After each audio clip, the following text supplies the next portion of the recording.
I had a 5-hour shift. Hello, everyone, and welcome back to Not Content Podcast. My name is your son, joined as always by Brian. Please leave a 4 or 5 star review to get people to listen to the show through Apple and Spotify. Definitely make sure to like and subscribe to us on YouTube. Click the bell icon for notifications. That is especially important because this month we are doing exclusive episodes. It's kind of become a December holiday tradition to do some bonus episodes.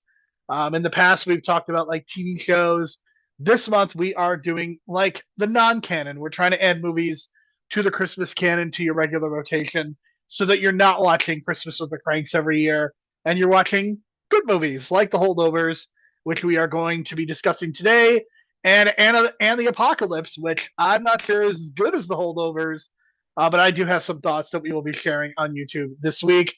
But again, The Holdovers, I specifically chose The Holdovers for this week because, Brian, this is the week that my semester ended, and what better way, what better time to release this episode, to record this episode, than around the same time as our main character here is getting done teaching his ne'er-do-wells for a semester.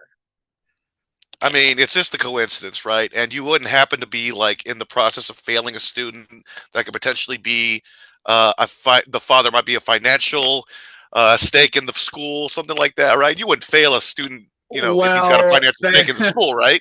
it is so. The irony is delicious there because, given the places I work, that is an almost near impossibility that I would have anybody whose parents are of consequence. Well, that's good because at least you got one problem less to worry about when it comes to teaching, I Yeah, guess. I don't deal with the privilege. Like the thing is like Paul Giamatti is an asshole, but I'm not going to say it's justified because it isn't. But I think, given the behavior of the privileged white boys that are in this at the school, I can definitely understand it. Yeah, I can understand it too. I think we got to put things in perspective, right? The holdovers takes place in 1969, right? Very different time in terms of school and what you can say and you can do, and I guess what third I want generation to these correct you. teachers. It is December 1970, and the thing that makes this movie so great is that this movie looks and feels like it does really take place in 1970, and it doesn't feel like pastiche. I've been watching It Welcome to Derry kind of around the same time, and look, I like the show probably more than I have any right to, but they definitely treat the 60s as pastiche. I think Stranger Things does the same thing for the 80s. And again, I like both of those shows, but the decade is like window dressing, and the fact that this movie takes place in 1970 doesn't feel like it's window dressing. It feels very authentic. For sure, and credit to the lighting. It actually looks good during the daytime and the nighttime with the snow. The school looks good. It looks authentic, and it has that feel to it. Even the beds, they even got the authentic looking old school beds with that metal frame, right, for boarding school from back in the day. So let's put that into context, and also put into context that certain generations of teachers, I would say, have certain expectations out of their students, and the current generation of teachers are just what? Would you say that you're kind of gave up on those hopes and dreams and just want to just pass these kids by now, or what? Depends on the circumstance, my friend. I think so. I think so. I mean, that's kind of what this movie is, right? Like he kind of gave up. He's giving up on his students. This one kid has kind of had this glimmer of hope, so he's kind of investing in him, even though he's being an asshole towards him during Christmas. But he actually opens up his heart like the Grinch, right? That's kind of the point. So it's Right. very weird because this movie doesn't have like a villain. So by default, you would say that Paul Giamatti is the teacher, is the de facto I mean, they villain position him as a villain, as an antagonist of sorts. antagonist. Yes, Becomes. I but mean, he redeems overall, himself. Like to me, what makes this movie great is that it very much feels like a piece of so many Christmas movies, like A Christmas Carol or like It's a Wonderful Life. But it feels like it's also its own thing as well because it's not really about family. It's like this bizarro found family thing that happens, and I think that Paul Giamatti is absolutely the person that you want in this role. I mean, the performances are just unbelievable across the board. I look at these top three performances. You've got Paul Giamatti, you've got Dominic Sessa, arguably the breakout role, and it's interesting to me that he hasn't like been in something really huge as a follow up. Like I know he was like in an Amazon Christmas movie of all things. It's kind of weird. He is going to be in the Anthony Bourdain biopic, so that is definitely kind of a bigger deal. So it feels like kind of his moment is to come. But Divine Joy Rudolph or Randolph is unbelievable, and it's not just because Randolph is her last name, and of course the reindeer, but she won the Academy Award for Best Supporting Actress, and she is somebody that I first noticed in the TV version of High Fidelity.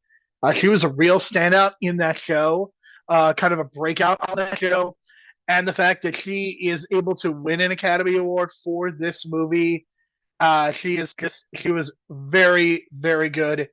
And again, this does feel like it found family. There is real chemistry between all of these characters, and I give Alexander Payne a lot of credit for this casting.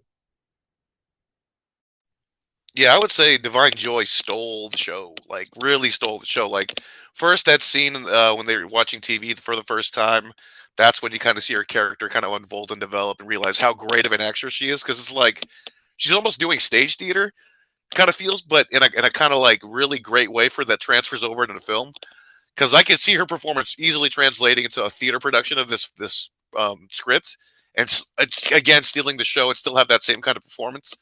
And then of course that party scene, just incredible. That just because that was so real. Like I've experienced that with grieving. Like my aunts and my uncles. We're at my aunts and uncles are at that age where they're starting to pass away, but there's been these moments in like the kitchen or something like that. Those solemn moments of just like grief. So that was a very real moment. So I was like shocked at the writing and how like spot on that was, like serious they treated that moment, and like the fact that she lost her son and lost her husband. It's just a tragedy, but it's she's kind of like the side character, which is kind of strange because I feel like she should be featured more in the movie. But um, I don't know. I guess in terms of like splitting up the story and the narrative, she kind of got equal time, I guess, with some of the other narratives. But it's just kind of a tragedy, her character, and she plays it off well as the pseudo mom, and always is like slapping Paul Giamatti on the arm, like, "What is wrong with you? Don't talk to the kid like that. Like he's alone on Christmas. Why are you saying that? Like you're trying to just be like the voice of reason." So I thought that was a really good touch, and the casting really has like a good chemistry. So like you said, this found family gimmick, which I talked about and teased last week, this is kind of like the central theme it feels of the movie, and it really just clicks so It well. works out really, really well. I mean, that Yeah, party scene is, I mean, that's the movie. Like that to me is where it literally just all comes together. And the movie's really good before that, but it really feels like this is the crescendo, and this is the point when Hunnam realizes that he has done wrong to an extent. And I think that is one of the most impressive things to me that you know that makes this work out. And first Angus says his father is dead, and then they go to a psychiatric hospital, and that becomes kind of the inciting incident for when they return, and um, that this ultimately leads to Hunnam losing his job, unfortunately. But it's this is a real like the thing about the trailers for this movie. I don't think the trailers did this movie a lot of favors because it was just very the trailers are very acidic, and clearly that is the vibe that you get from the movie early on. But this is a movie with a lot of heart, and I think there's a reason that this movie made a very solid $45 million at the box office, which not exactly gangbusters, but on a $13 million budget, I would presume that this made a little bit of money. And I think this was able to capture an audience. And even if this wasn't a huge blockbuster, I definitely feel like there was a lot of positive buzz surrounding this movie in a good way. And I hope that it has become a part of people's rotation because I think that it deserves to be. I think this movie deserves to be regarded as one of the better, more modern holiday movies. In some ways, this could be a Christmas movie because this could also be kind of a New Year's movie as well because the movie extends into January. for sure. I just really liked how he directed the actors. I don't know what it is. Like, I guess we both like Sideways, right? Another well, directed movie in terms of acting. Yes, I'm very mixed on Alexander Payne, but that is definitely one of his strongest movies. Yeah, it's Yes. like he gets the best out of his actors. Election, another great. Like, I think that might be Reese Witherspoon's best performance, to be honest. That I've seen. That I've seen. I can't really speak for her Apple stuff, but in terms of the movies, it just feels like that's one of the more standout roles for her in terms for me. And then of course, what was the other movie that I also like? Oh, About Schmidt. Loved About Schmidt. One And I of think Jack again, Nicholson's final performances. I and mean, one he of his was best. only I in think he two or did. He win? three. He got nominated. I don't No, think he he did won. not. He did not. He did not win. As good as it gets, But was his third and final yeah, appearance. but man, it just feels like he's really clicking when he's on point with his actors. Like, I know some movies have bombed and not really clicked, Yeah, and that's just chemistry. downsizing is not it. Yeah, I guess so. But I guess chemistry is key, right? So he went back to what he knows, and Paul Giamatti worked with him in Sideways, and 20 years later they're reunited. And I think it was a good pairing to reunite with at a certain time, because he's much more older now. Paul Giamatti, he's much more aged, and of course he's done a whole gambit of things. He's done shoot 'em up, he's done action movies, he's done Spider-Man movies, he's done all kinds of stuff. So it's kind of nice to see him kind of go back to one of these kind of roles that are just kind of leveled down human pieces.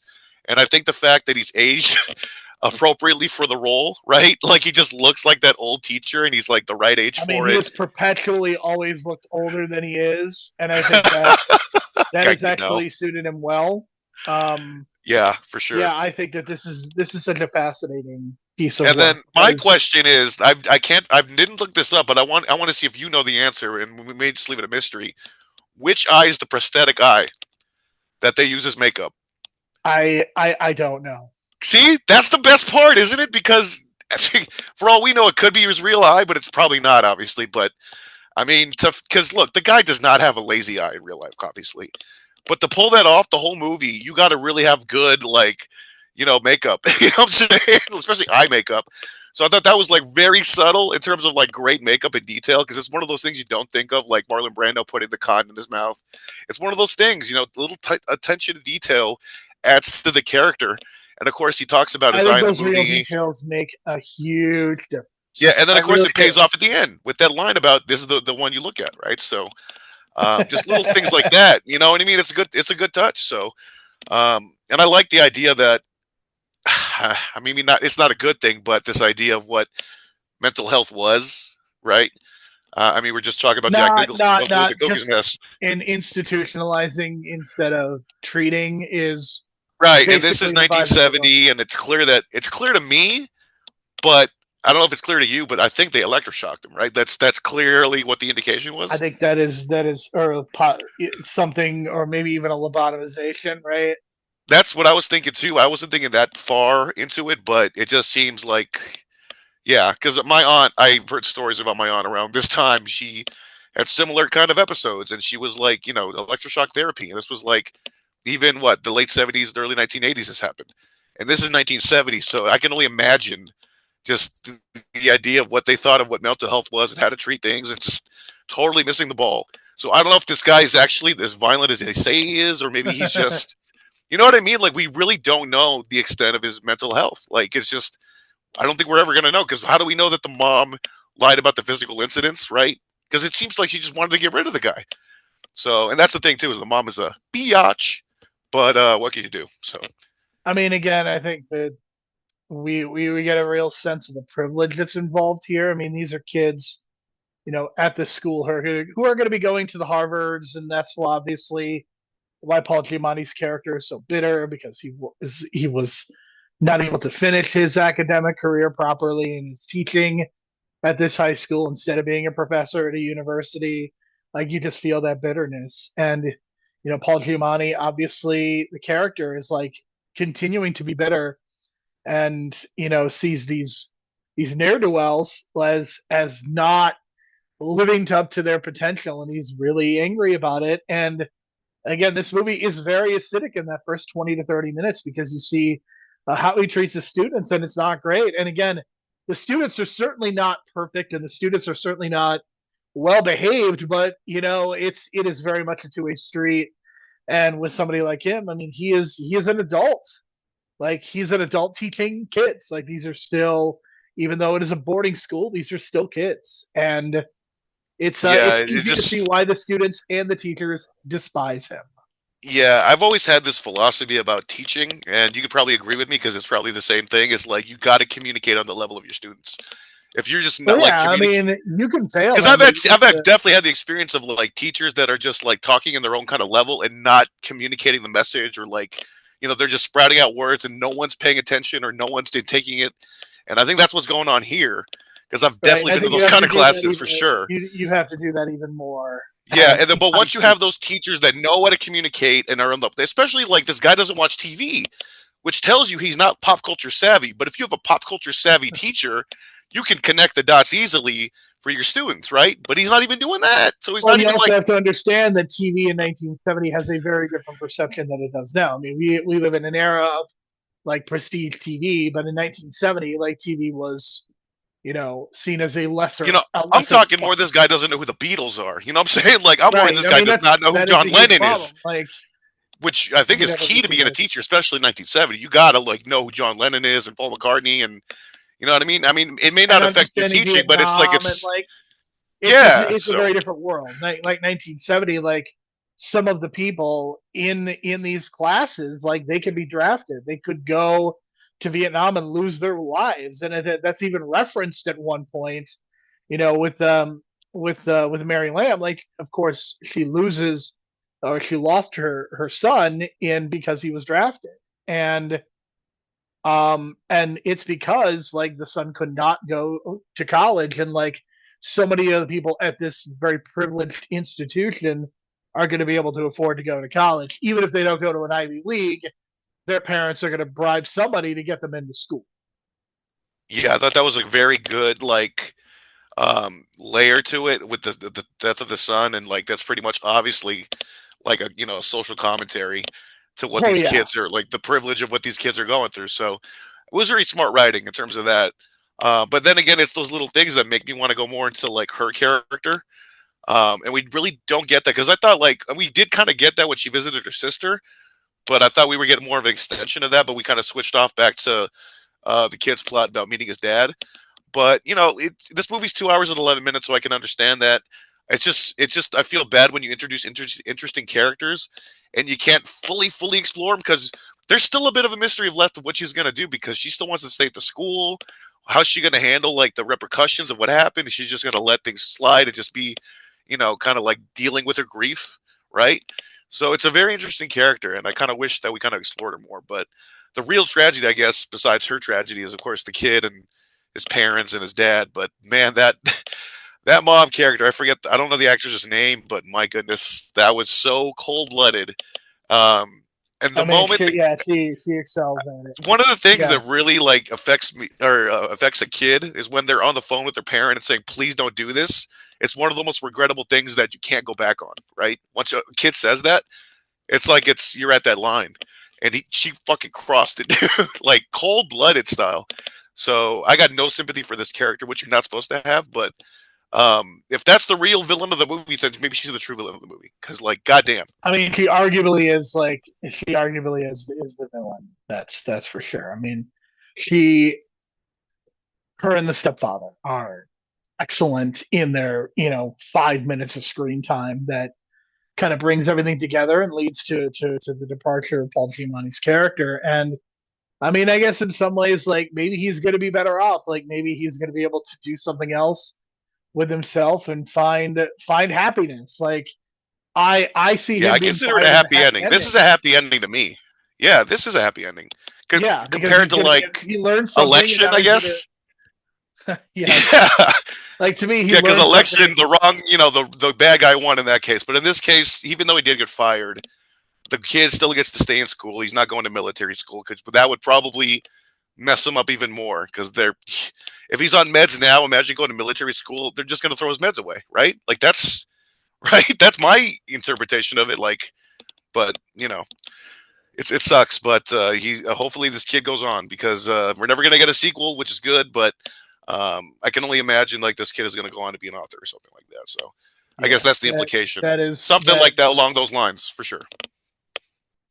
very good stuff. Yeah, I give this. I'm at about an 8.5 or 9 out of 10. I mean, I think this is an excellent Excellent movie. This is one of the best recent holiday releases that we've had in a long time. Yeah, I'm giving it an 8 out of 10. Um, it doesn't have the holiday cheer, but I do like I said, it is a happy ending for the character. There's less focus on the Christmas, like festive stuff. I mean, there's the tree stuff, but this is more focused on the characters and the relationships and what they're going through and the background stuff and how they all kind of subtly come together as a family without knowing it. So I thought that's a little cool thing about it. And yeah, it's about an 8 out of 10 for me. I think over time it's going to get a little probably more stronger rating. I think this is going to grow or age well with time. I think like a wine. And Alexander Payne, man, after watching this, maybe he should be the one to do the remake of Planes, Trains, and Automobiles. I don't know. I don't think that movie should ever be remade. Why mess with a movie that is, if not Because perfect? if it's going to be remade anyway, at least put someone in charge that can actually pull it off. So I disagree. I would rather it die on the vine and never be heard from we again. know that's not Speaking, true because of licensing and keeping I the mean, look, there are rights. some movies. I'm not against remakes. I'm against remakes of movies that are already good. Like if you want to remake Ocean's 11 from the 60s, like that movie isn't great. You can remake that movie, and the 2001 version is significantly better. But don't remake a movie that's already like again. People are watching Planes, Trains, and Automobiles every year. It's celebrated. Let's leave well enough alone. Speaking Well, of the movies that have reason been, well, the reason I say that is because the scene in the car where they were like a kind of going back at each other, making insults, very Planes, Trains of Steve Martin and John Candy I mean, going I'm one sure that another was at the yeah purposeful. Like if you want to do yeah. homages like that, that's fine, but don't don't do That's something why I like said like if he probably could pull it off if he wanted to, but that's All an right, if. speaking of forgotten movies, we're going to talk about Anna and the Apocalypse, and we're going to talk about why this movie is not more well known than it is, because it's better than I like. I went into this, I was like, had forgotten a lot of it, and upon rewatching it, I was wondering why isn't this more seen by people? So that is what we are going to delve into on YouTube this week, a discussion of Anna and the Apocalypse. And the $600,000 it made in the box office apparently kind of helps explain why. I saw this in theaters, and apparently I was one of like people. Wow, so you contributed to the $600,000, which is I absolutely contributed to the 600,000. wow. There you go. You could probably calculate the math on that, folks, if you wanted to, on the per seat or the Much per easier than average. you could if it was like $6 million even. But Yeah. yes, we are going to discuss that next week on the main show. We are going to be discussing Carol. It is the 10-year anniversary of one of the most important queer romance stories that has been told, and we are going to be talking all about it next week. And we are pairing it with another queer romance story, a movie that kind of came out in the pandemic era, like that 2021 era. So it's going to be very interesting to have a conversation about two movies that handle, gay romance very differently. So we'll be discussing the happiest season on our YouTube channel next week, and that'll be very, very interesting as well. Looking forward to talking about all that. And End of the Apocalypse, I just looked it up as well. It's a UK movie, so now I'm kind of more interested with the accents. So if there are accents. There is an actor who was in both Shaun of the Dead and Anna and the Apocalypse. Well, that has me marking out already because everyone in China that is awesome. So I'm excited. All right, we will talk to you again next week.